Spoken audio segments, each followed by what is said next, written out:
Joined by my friend Jim Talent. Follow him on X at Jim Talent. Good morning, Jim. How are you? Oh, Doing Jim, I well, think you're. Hugh. How are you? Oh, there you are. Okay. Jim, yesterday we had guests in town. We took them down to Bath, Maine, and on the Kennebec River to show them Bath Ironworks, where we build the Arleigh Burke class destroyer.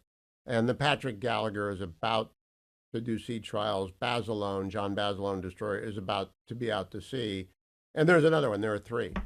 They turn out 1.5 destroyers a year at the Bath Ironworks. In World War II, that one shipyard turned out 17. How do we get back shipbuilding capacity? We need it. We need those destroyers. Yeah, we need more shipyards because the decisions that were made 25 years ago resulted in the consolidation or the retirement of many of them that we had. We also have to be effective in getting the ships we have maintained on schedule so we get them back on the water. That's particularly true for our submarine fleet. We have about 40% of those boats laid up, and some of them are years behind in their maintenance.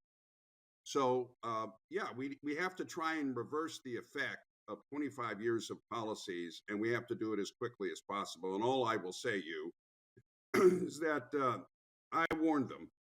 Okay, I'm not going to make this about me, but there was no theme more consistent in my service in the House and in the Senate than that we were allowing the defense industrial base to atrophy, and we would end up spending vastly more money than we would have had to spend if we had just kept it in place in the first place. So that was a lead up to a question about the difference between Trump and Harris. I wrote a long Fox column on the 3,000 appointees that each of them bring.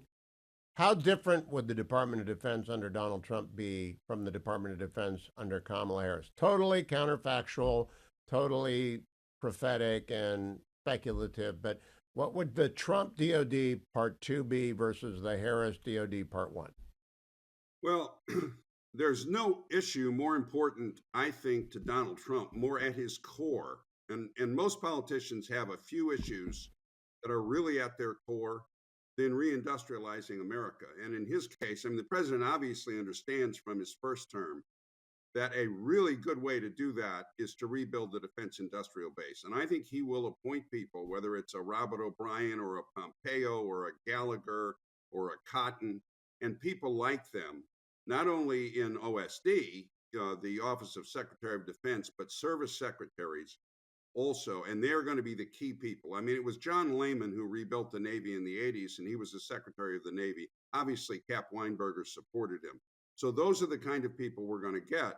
Harris, I think, because of where she grew up politically is not going to have a feel for that, and is not going to appoint people who are anywhere near as aggressive. I mean, I just don't think there is a native sort of understanding of the importance of American power in her bones. So, I mean, that's one area where the difference will be the greatest. There's no question in my mind. Senator, there's a lot of criticism of Trump for leaning on NATO to spend more.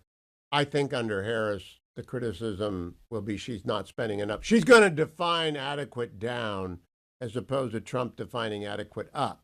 And he wanted NATO to do 2% a year.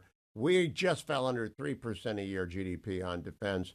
They both ought to be at 4%, but at least I know Trump will be moving up. I think Harris will move us down. Am I Chicken Little, or is that rational? No, you're not wrong. And they did spend more when Trump was president. Every president up until Biden has gone after the Western Europeans in particular to spend more money on defense. The difference is that Trump had real results. I mean, you ought to get Ric Grenell on to talk about this. Now, it wasn't huge, but they began moving the trend line in the right direction under Trump. And it was precisely because he reminded them that alliances are a two-way street and that they're the ones who have the most on the line to spend money in order to defend Europe. It was a perfectly common sense thing to do. And you're right about Ric Grenell. You're right. Rick put the statue of Reagan on top of the German embassy, and then he'd bring the Germans up and batter them about spending more money, and it worked. This is an insight Trump had, and I was late to this game. this is an insight Trump had, that you have to do push-pull with allies. You have to be supportive of them when they're doing the right thing, but you can't be afraid to criticize them when they're not, and particularly when what they're doing is so much against their own interests. You remember what he told the Germans about relying on Russian energy, and they didn't like it, but somebody needed to deliver that message, and of course, Trump turned out to be correct. This was at the same time, by the way, when people talk about Trump and Ukraine, he was the one who imposed sanctions on the Nord Stream uh, pipeline. Biden removed them. Trump was the one who armed the Ukrainians. Obama didn't. I mean, what Biden did was appease Russia from the word go in the first year. He rolled over the New START treaty without conditions. He gave Biden a summit without conditions, and he waived the sanctions on Nord Stream. So, I mean, it was Trump who was strong in Europe. I know, but we're working against the combined forces of legacy media that are all just an extension of the Democratic Party.